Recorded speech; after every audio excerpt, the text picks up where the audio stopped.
میرا رشتہ بہت جلد بازی میں طے ہوا تھا کہ مجھے سوچنے تک کی مہلت نہ دی گئی تھی۔ 2 ماہ بعد ہی شادی کی تاریخ بھی رکھ دی گئی تھی۔ والد صاحب کچھ مذہبی قسم کے تھے، اس لیے کسی نے یہ ضرورت ہی محسوس نہیں کی کہ مجھے لڑکے کی تصویر دکھا دیتے، کیونکہ ہمارے گھر کے اصول بہت سخت تھے۔ گھر سے نکلنے تک کی اجازت نہ تھی، اگر نکلنا ہوتا تو 7 پردوں میں، مگر مجھے امید نہ تھی کہ مجھے لڑکے کی تصویر تک نہ دکھائی جائے گی۔ لیکن بہرحال اپنی بھابھیوں کے منہ سے میں نے لڑکے کی تعریفیں بہت سنی تھی کہ دیکھنے میں بڑا اسمارٹ اور خوبصورت نوجوان ہے۔ حسن میں تو میں بھی کسی سے کم نہ تھی، اس لیے بھابھیوں کی باتوں سے میں کچھ مطمئن سی ہو چکی تھی۔ پھر شادی میں وقت بھی بہت کم تھا، یہ 2 ماہ تو بہت تیزی سے گزر گئے تھے۔ میں نے بھی ہر لڑکی کی طرح ڈھیروں ارمان اپنی آنکھوں میں سجا رکھے تھے، کیونکہ ہم مشرقی لڑکیوں کے خوابوں کا شہزادہ ہمارا شوہر ہی ہوتا ہے، چاہے جیسا بھی مل جائے، مگر امید تو اچھی ہی رکھنی چاہیے۔ اس لیے میں نے بھی دل میں ڈھیروں خوش گمانیاں لیے نکاح نامے پر دستخط کر دیے۔ شادی کا دن آیا تو نکاح کے بعد میرے اوپر ایک بڑی سی چادر اڑا دی گئی، جو حجلہ عروسی میں ہی میرے اوپر سے اتاری گئی تھی۔ میری ساس نے مجھے کمرے میں بٹھا دیا۔ وہ کافی زیادہ ملنسار اور خوش مزاج عورت تھی، لیکن میری ساس کے چہرے پر عجیب سی بدحواسی چھائی ہوئی تھی۔ اس سرد موسم میں بھی ان کی پیشانی پسینے سے تر تھی۔ خیر، شاید وہ شادی کے ہنگاموں سے تھک گئی تھی۔ جیسے ہی وہ کمرے سے باہر گئیں تو میں نے اپنے کمرے کا جائزہ لیا۔ میرا کمرہ کافی کشادہ اور بڑا تھا، اور میرے لائے ہوئے جہیز سے بہت خوبصورتی سے سجایا گیا تھا۔ اس پر پھولوں کی سجاوٹ نے تو کمرے کو مزید مزین سا کر دیا تھا۔ میرے دل میں بھی حسین خیالات چٹکیاں بھرنے لگے تھے۔ کمرے کا ماحول ہی بڑا خوابناک تھا۔ یقیناً یہ کمرے کی سجاوٹ میرے شوہر نے کی تھی، جو اس کی محبت کا منہ بولتا ثبوت تھی کہ اسے اپنی رات کو میرے لیے کیسے یادگار بنانا ہے۔ یہ سوچ کر میں شرم سے سرخ ہو گئی تھی۔ اسد کے بارے میں سوچ کر ہی میرا دل آج زوروں سے دھڑک رہا تھا۔ وہ کیسے مجھ سے اپنی والہانہ محبت کا اظہار کرے گا، یہ سوچ کر ہی میرا دل گھبرانے سا لگا، کیونکہ اسد نے کافی بار مجھ سے رابطہ کرنے کی کوشش کی تھی، مگر اس کی اس کوشش کو ناکام بنا دیا گیا تھا۔ مجھے بھی موبائل فون کا استعمال نہیں کرنے دیا جاتا تھا، اس لیے اسد سے بات بھی نہیں کر سکی۔ ویسے بھی میں بھی اس کے ساتھ جائز رشتے میں منسلک ہو کر ہی اس سے بات کرنا چاہتی تھی، بالکل اسلامی طریقے کے ساتھ، جو جائز اور حلال ہوتا ہے۔ یہی سوچ رہی تھی کہ اچانک ہی کمرے کی لائٹ بند ہو گئی۔ ایک دم ہی کمرہ اندھیرے میں ڈوب چکا تھا۔ دسمبر کا مہینہ تھا، اس لیے گرمی کا تو سوال ہی پیدا نہیں ہوتا تھا۔ سردی اپنے عروج پر تھی، لیکن اس اندھیرے میں مجھے کچھ بھی دکھائی نہیں دے رہا تھا۔ میں یہی سوچ رہی تھی کہ ایک دم سے لائٹ کیوں چلی گئی، لیکن اسی وقت مجھے کمرے کا دروازہ کھلنے کی آواز آئی۔ دروازہ کھل کر بند ہوا تھا، مجھے بس ایک کالا سایہ سا نظر آیا تھا۔ میں نے کہا، کون ہے؟ تو آواز آئی، میں اسد ہوں، آپ کا شوہر۔ یہ سن کر میں شرم کے مارے آگے کچھ بول ہی نہیں پائی۔ اسد میرے پاس آ گیا، کہنے لگا کہ محلے میں بجلی کا ٹرانسفارمر پھٹ گیا ہے، اس لیے رات بھر لائٹ نہیں آئے گی۔ یہ سن کر تو میں خود بھی پریشان ہو گئی تھی، کیونکہ مجھے اسد کا چہرہ بھی ٹھیک سے نہیں دکھ رہا تھا۔ میرا موبائل میرے پرس میں تھا، اور پرس اندھیرے میں نہ جانے کہاں تھا، ورنہ میں اپنے موبائل کی ٹارچ لائٹ ہی جلا دیتی۔ اسد میرے پاس بیٹھ گیا، مجھے لگا شاید وہ اپنے موبائل کی ٹارچ لائٹ کھولے گا، مگر اس نے ایسا کچھ نہیں کیا۔ کہنے لگا، امبر، ہمیں یہ رات اندھیرے میں ہی کاٹنی پڑے گی، کیونکہ لائٹ ٹھیک کرنے تو صبح ہی کوئی آئے گا۔ میں بھلا کیا جواب دے سکتی تھی؟ موسم سرما تھا، اس لیے کمرہ کافی ٹھنڈا تھا۔ اسد نے میرا ہاتھ پکڑا، جو اس وقت سرد ہو رہا تھا، اور وہ 2 کڑے میرے ہاتھ میں پہنا دیے۔ کہنے لگا، آپ کی رونمائی کا تحفہ۔ اس کے بعد وہ میری تعریفیں کرنے لگا۔ اس کی باتوں میں تو شاید کوئی جادو تھا، میں اس کے سحر میں کھونے لگی تھی۔ وہ مجھ سے محبت کا اظہار بھی کرتا رہا کہ کس طرح سے اس نے اس رات کا شدت سے انتظار کیا ہے، کیسے میری محبت میں پل پل تڑپتا رہا ہے۔ مجھے اس کا اظہار بہت اچھا لگ رہا تھا۔ وہ میرے کانوں میں محبت کا رس گھولتا جا رہا تھا، اور میرے زیورات بھی اس نے اپنے ہاتھوں سے اتارے تھے۔ میں ٹھیک سے اس کا چہرہ نہیں دیکھ پائی تھی، لیکن اس کی آواز، محبت بھری باتیں تو شاید میں زندگی بھر نہ بھول پاتی۔ اسد کی سنگت میں گزارے لمحات میرے لیے بہت قیمتی بن رہے تھے، یا یوں کہیے کہ اس نے ان لمحوں کو میرے لیے بہت قیمتی بنا دیا تھا۔ اس کی سنگت کو پا کر میں بہت خوش تھی۔ میری آنکھ چڑیوں کی چہچہاہٹ سے کھلی تھی۔ کمرے میں روشنی چاروں سو پھیلی ہوئی تھی، اور کمرے میں آنے والے گلاب کے پھولوں کی خوشبو اب تک مجھے مسرور کیے ہوئے تھی۔ رات اسد کی سنگت کا خیال آتے ہی میرے چہرے پر مسکراہٹ سی سج گئی تھی، لیکن جیسے ہی میں نے کروٹ بدلی، برابر کی جگہ بالکل خالی تھی۔ میں ایک دم سے اٹھ بیٹھی۔ کیا میں کافی دیر تک سوئی رہی تھی؟ کتنی بری بات ہے کہ سسرال میں میرا پہلا دن ہے اور میں اب تک سوئی پڑی ہوں، یہاں تک کہ اسد بھی اٹھ کر جا چکے ہیں۔ مجھے شرمندگی نے آ گھیرا تھا، اسد کو چاہیے تھا کہ وہ مجھے جگا دیتے۔ میں نے یہ سوچتے ہوئے جب سامنے گھڑی کی طرف نظر دوڑائی تو صبح کے 6:30 بج رہے تھے۔ مجھے کچھ تشویش سی ہونے لگی، یہ ایسا وقت تو نہ تھا کہ اسد میرے پاس سے اٹھ کر جاتے۔ بہرحال میں نے اپنے بکھرے بالوں کو سمیٹا اور جوڑے میں مقید کیا، دھیرے سے کمرے کا دروازہ کھولا تو پورے لاؤنج میں سناٹا تھا۔ میں واپس اپنے کمرے میں آ گئی، لیکن میری آنکھوں سے تو نیند ہی غائب ہو چکی تھی۔ اسد اتنی صبح کہاں گئے تھے؟ بہرحال سسرال میں میری پہلی صبح تھی، میں یوں منہ اٹھائے باہر نہیں جا سکتی تھی، اس لیے کمرے میں بیٹھی اسد کا انتظار کرتی رہی۔ 8 بجے کے قریب مجھے کچھ سرگوشیوں کی آواز سنائی دینے لگی۔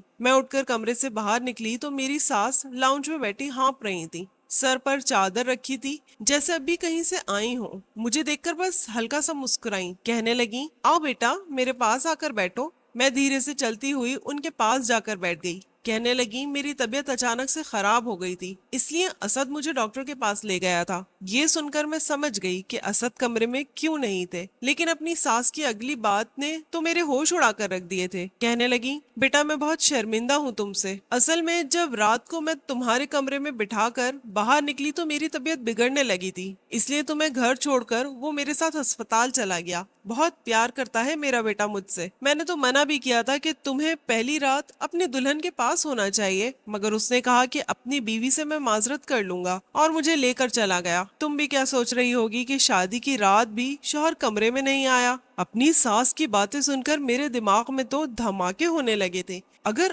اسد ہاسپٹل میں تھے تو پھر رات کو میرے ساتھ میرے کمرے میں کون تھا؟ میرا دل یوں تھا کہ دھڑکنا بھول گیا تھا، مجھے بڑی زور کا چکر سا آ گیا، مجھے لگا مارے پریشانی کے میرا دم گھٹ جائے گا۔ میں نے کس کے ساتھ رات بتائی تھی؟ کون تھا وہ شخص جو اسد کا نام لے کر میرے ساتھ اتنا بڑا گھناؤنا کھیل کھیل چکا تھا؟ مجھے لگا میں چکرا کر گر جاؤں گی۔ اسی وقت ایک خوش شکل نوجوان لاؤنج میں داخل ہوا، مجھے دیکھ کر ایک مسکراہٹ اس کے چہرے پر پھیل گئی۔ میری ساس نے کہا کہ لو آ گیا اسد۔ اسد نے مجھے سلام کیا، میرے دماغ میں تو گھنٹیاں سی بجنے لگی تھی۔ یہ وہ آواز تو نہ تھی جس نے رات بھر میرے کانوں میں محبت بھری باتوں کا رس گھولا تھا۔ میرا دل یوں تھا کہ دھڑکنا بھول گیا ہو، مجھے اپنے وجود سے گھن سی آنے لگی تھی۔ میں خاموشی سے اٹھ کر اپنے کمرے میں چلی گئی۔ کچھ دیر بعد جیسے ہی میرے کمرے کا دروازہ کھلا، میرا دل یوں تھا جیسے کسی نے مٹھی میں لیا ہو۔ اسد کمرے میں داخل ہوئے، دروازہ بند کیا اور بڑے بے تکلفی سے کہنے لگے آئی ایم سوری یار، بہت کچھ سوچا تھا شادی کی رات کے حوالے سے، لیکن امی کی اچانک سے طبیعت بہت زیادہ بگڑ گئی تھی، مجھے اچانک سے جانا پڑ گیا، لیکن میں اپنی بہن سے کہہ کر گیا تھا کہ تمہیں بتا دے کہ مجھے دیر ہو جائے گی۔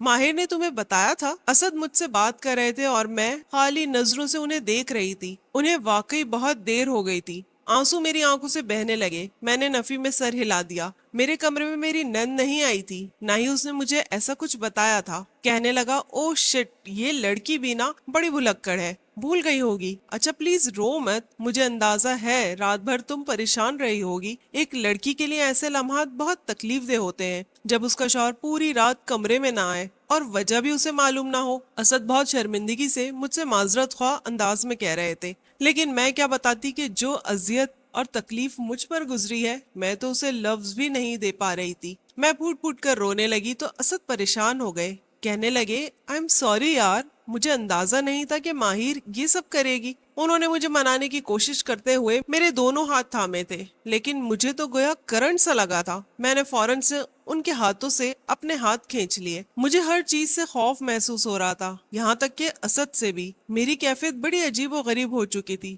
وہ مجھے دیکھ کر پریشان ہو گئے تھے۔ میں نے کہا مجھ سے دور رہے، وہ میری اس بات کو میری ناراضگی سمجھے، اور میں یہ سوچ رہی تھی کہ اگر اسد رات کو میرے پاس نہیں تھے تو پھر وہ کون تھا؟ اسد کہنے لگے اچھا ٹھیک ہے، تم پریشان مت ہو، آرام کرو، میری ہی غلطی ہے، مجھے خود تمہیں بتانا چاہیے تھا۔ یہ کہہ کر وہ کمرے سے باہر چلے گئے۔ میری حالت غیر ہونے لگی تھی، میرے کانوں میں رات کی سرگوشیاں سنائی دینے لگیں، وہی پیار بھری باتیں، وہی مخمور لہجہ، میرا پورا وجود کانپ کر رہ گیا تھا۔ اذیت شاید چھوٹا لفظ ہے جو میں سہ رہی تھی، وہ موت کے مترادف تھا۔ میں نے اپنے دونوں ہاتھوں کو اپنے کانوں پر رکھ لیا کہ وہ سرگوشیاں بند ہو سکیں جو کسی نامحرم کی تھیں۔ یہ کیا ہو گیا تھا میرے ساتھ؟ کوئی کیسے میرے کمرے میں داخل ہوا تھا؟ کیسے اس نے اندھیرے کا فائدہ اٹھایا تھا؟ میں کیا کہوں گی اسد سے؟ میری بات پر کون یقین کرے گا؟ میری کون سنے گا؟ میرے ذہن میں چلنے والے سوالات نے میری جان ہی نکال کر رکھ دی تھی۔ اگر میں چپ رہتی تو ایک گناہ کی تلوار میرے سر پر سوار رہتی جو مجھے پل پل مار رہی تھی، اور اگر میں سب کچھ اسد کو بتا دیتی تو وہ کبھی بھی میری بات پر بھروسہ نہیں کرتے، یہی سمجھتے کہ میں میکے سے ہی بدکاری کا بدنما داغ لے کر سسرال آئی ہوں۔ میں کیسی دوہرے عذاب میں مبتلا ہو چکی تھی۔ ایک اور بات کا بھی میرے سر پر خوف طاری تھا، اسد جب بھی میرے پاس آتے اس بات کو بھی جان جاتے کہ میں کنواری نہیں ہوں۔ میرا کردار مشکوک ہو کر رہ گیا تھا۔ آخر وہ شخص کون تھا جس نے ایک ہی رات میں مجھ سے میرے جینے کا حق تک چھین لیا تھا؟ میں نے اپنے بالوں کو اپنی مٹھیوں میں جکڑ لیا تھا۔ میں روئے جا رہی تھی۔ صبح کے 10 بج چکے تھے جب میرے کمرے پر دستک ہوئی۔ میری آنکھیں رو رو کر سرخ ہو چکی تھی۔ میں نے جلدی سے اپنے آنسو پوچھے۔ میری نند تھی، کہنے آئی تھی نمرا آ کر ناشتہ کر لو۔ ماہر اسد کی بھی جڑواں بہن تھی، یہ 2 ہی بہن بھائی تھے، اور تو گھر میں کوئی مرد تھا ہی نہیں جو میرے ساتھ یہ گھنونا کھیل کھیل سکتا۔ آخر یہ کس نے کیا تھا؟ یہی ایک سوال میری جان لے رہا تھا۔ میں اٹھ کر واش روم میں چلی گئی، اپنا منہ ہاتھ دھویا اور کمرے سے باہر نکل آئی۔ لاؤنج میں ناشتے پر اسد اور ماہر ہی تھے، میری ساس نہیں تھی، شاید طبیعت کی خرابی کی وجہ سے سو رہی تھی۔ میں اسد کے برابر میں بیٹھ گئی۔ وہ اپنی بہن کو ڈانٹ رہا تھا کہ اس نے اسد کا پیغام مجھے کیوں نہیں دیا۔ وہ کہنے لگی کہ وہ تھکی ہوئی تھی اس لیے جلدی سونے کے لیے لیٹ گئی۔ وہیں مجھ پر ایک اور بات کا انکشاف ہوا۔ ماہر کہنے لگی رات کو ہمارے گھر کی لائٹ بند ہوئی تھی، حالانکہ سارے محلے میں لائٹ تھی۔ یہ سن کر میرے ہاتھ میں پکڑا نوالا وہیں تھم کر رہ گیا۔ وہ کہنے لگی بھائی مجھے یہ بات سمجھ نہیں آ رہی کہ ہمارے گھر کی لائٹ کیسے بند ہو گئی؟ پوری رات لائٹ بند رہی، اور جب فجر کے بعد میں نے دیکھا تو کسی نے ہمارے گھر کا مین سوئچ بٹن آف کیا ہوا تھا۔ پتہ نہیں کس نے یہ سب کچھ کیا تھا۔ اسی اندھیرے میں ہی میرا سب کچھ لٹ گیا تھا۔ اسد ماہر کی بات سن کر پہلے تو کچھ سوچنے لگا، پھر کندھے اچکا کر بولا کہ ہو سکتا ہے میرے دوستوں میں سے کسی نے شرارت کی ہو، اپنے گھروں کو جاتے ہوئے مین سوئچ آف کر گئے ہوں۔ یہ کہہ کر اسد نے بات ختم کر دی تھی۔ میں ناشتہ کر کے کمرے میں آ گئی۔ میں اسی بات پر سوچ رہی تھی کہ میرے ساتھ زیادتی کرنے والا کون تھا جب میرے موبائل پر بیل بجنے لگی۔ میں نے موبائل اٹھایا تھا، ایک ان نون نمبر تھا۔ میں نے جیسے ہی فون اٹھایا میرے ہوش اڑ گئے تھے۔ وہی شخص تھا، کہنے لگا کیسی ہو نمرا؟ اس کی آواز سن کر میرے ہاتھ سے فون گرتے گرتے بچا تھا۔ اس کے پاس میرا نمبر بھی تھا۔ کون تھا وہ؟ میں گھبرا گئی۔ میں نے جھجکتے ہوئے پوچھا کون ہو تم؟ میری بات سن کر ایک فلک گشاو کہا گونجا اور کہنے لگا اب بھی یہ پوچھ رہی ہو کہ میں کون ہوں؟ گزشتہ رات بھول گئی ہو کیا؟ ہائے مجھے تو وہ لمحے ابھی کوئی حسین خواب لگ رہے ہیں۔ کہو تو کل کی ملاقات آج پھر سے دہرا دوں؟ یہ سن کر میرے کانوں میں سیٹیاں سی بجنے لگی تھی۔ میں نے کہا تم کون ہو؟ تم نے میرے ساتھ یہ سب کیوں کیا؟ میری بات پر وہ پھر سے ہنسا تھا، کہنے لگا تمہیں دلہن کے روپ میں دیکھ کر پاگل ہو گیا تھا، اس لیے مجھ سے رہا نہیں گیا۔ میں اس کی اس قسم کی باتیں سننا نہیں چاہتی تھی، اس لیے میں نے فون بند کر دیا۔ کون ہو سکتا تھا یہ شخص جسے میرا فون نمبر تک معلوم ہے؟ کتنی بےہودگی سے وہ اپنے گناہ کا اعتراف کر رہا تھا۔ میرا دل اس قدر بے چین تھا کہ شاید میں اپنی تکلیف اور اذیت کو لفظوں میں بیان نہیں کر سکتی تھی۔ پورا دن میرا پریشانی میں گزرا تھا، لیکن رات کو مجھے پھر سے اسی نمبر سے ایک میسج آیا۔ اگر میں نے اسد کو اپنے قریب آنے دیا تو وہ شخص میرا راز فاش کر دے گا اور اسد سے کہہ دے گا کہ میرا اس سے شادی سے پہلے سے ہی چکر ہے اور وہ میرے ساتھ ہر قسم کے تعلق بھی قائم کر چکا ہے۔ اس بات کو میں نے اسد سے چھپایا ہے، وہ میری زندگی کو برباد کر دے گا، طلاق کروا دے گا۔ میں پریشان ہو کر رہ گئی تھی۔ میں بالکل نہیں جانتی تھی کہ یہ شخص کون ہے۔